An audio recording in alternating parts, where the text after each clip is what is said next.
A pobreza intelectual na maçonaria. Por irmão Dário Ângelo Baggieri.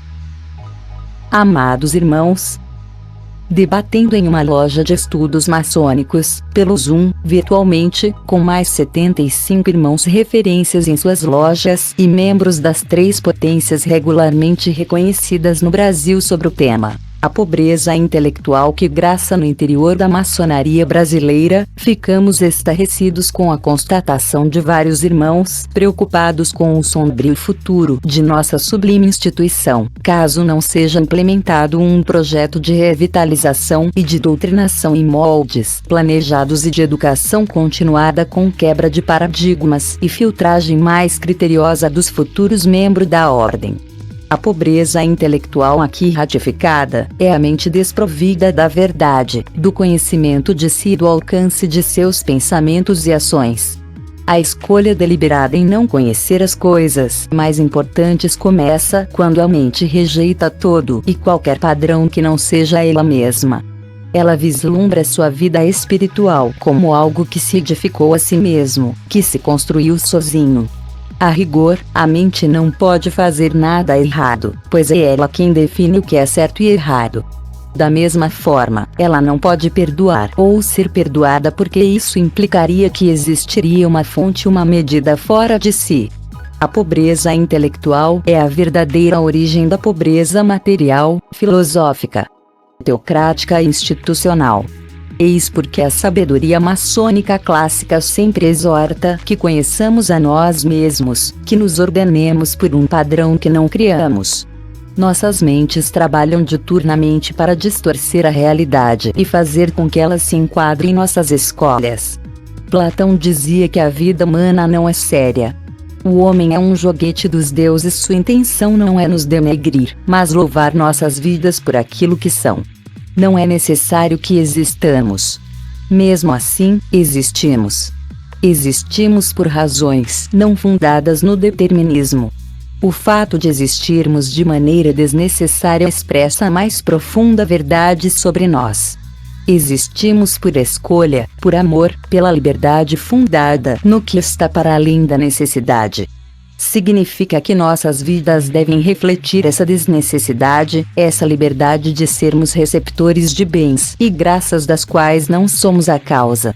Após essa pequena dissertação supracitada, observamos que os céticos irmãos definem a maçonaria como a instituição da perda de tempo, nos dias atuais. Os paladinos da ordem definem que a pobreza intelectual da maçonaria não é sinônimo de marginalidade de ações construtivas individuais e coletivas, mas é o alimento de intelectuais canalhas, os profanos de aventais, os vaidosos arrogantes, os pombos arrulhantes que destilam e semeiam a discórdia em nossos templos. A pobreza maior do maçom é a ausência de compromisso do que é fundamental para a vida humana, não somente para a sua própria, mas também para a de seus irmãos maçons em Cristo, além de para com a nossa existência enquanto instituição eclética que somos. Podemos ser pobres materialmente, falando e também culturalmente em termos acadêmicos. Ela passa por todos os estratos sociais. Muitas vezes apontamos como pobre só aquele que não tem o que comer ou que não tem condições de habitabilidade. Essa é a pobreza mais visível. Mas, no entanto, existe também outro tipo de pobreza e que passa também por aqueles que são economicamente mais favorecidos, os ricos, se assim quisermos falar, a pobreza de espírito. Essa é a pior que pode ocorrer dentro de um iniciado que recebeu a verdadeira luz. Um irmão participante do debate definiu todo o processo que estamos vivenciando hoje na maçonaria com a seguinte frase: a nossa maior pobreza intelectual não é a pobreza econômica e, sim, a pobreza moral. Essa colocação deixou a todos estarrecidos, pois à primeira vista parece ser ofensiva, inapropriada e que não teria sentido em uma reunião virtual daquele nível constelar. Em plena era cibernética, onde vemos o adiantado desenvolvimento das variadas faces da ciência, tais como telecomunicações, medicina, engenharia, etc., ainda persistem, em nossa sociedade discreta, A maçonaria, práticas e comportamentos pouco dignos, controversos e antagônicos ao modelo moral proposto para nossa sublime instituição, sendo necessária a criação de novas leis para regular as relações sociais e defender direitos naturais. O uso de máscaras sociais é a confissão íntima da nossa personalidade, ou seja, quando usamos as nossas várias máscaras para permearmos a sociedade, confessamos para nós mesmos que nossa personalidade ainda está aquém daquela que nos foi colocada como modelo. Confessamos para nós mesmos que não somos o que gostaríamos de ser, ou, pelo menos, não conseguimos ser o que nos foi ensinado. Desta forma, fabricamos aparências circunstanciais, efêmeras e transitórias, de comportamentos aceitos na vida maçônica, familiar e na comunidade onde vivemos.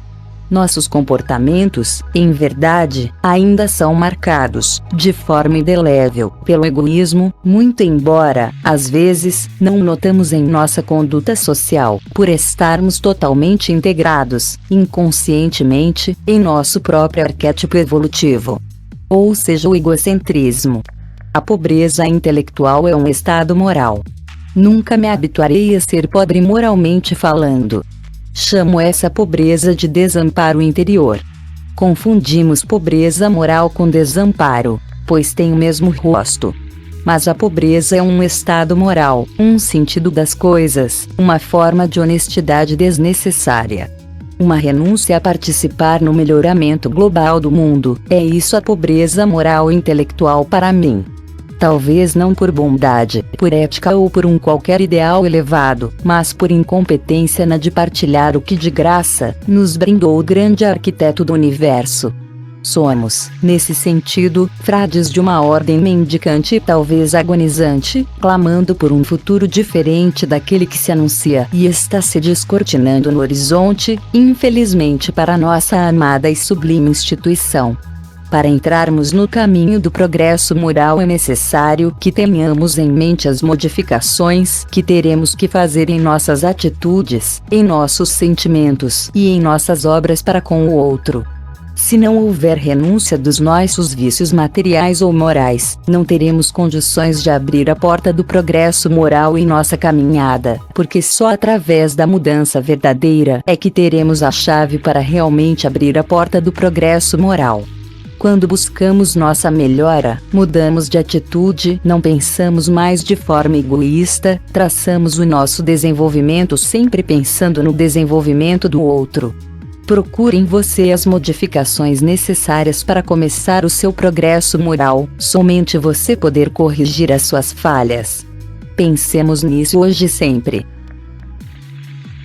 Tríplice fraternal abraço. Grupo editor da Escola Maçônica Filhos de Irã.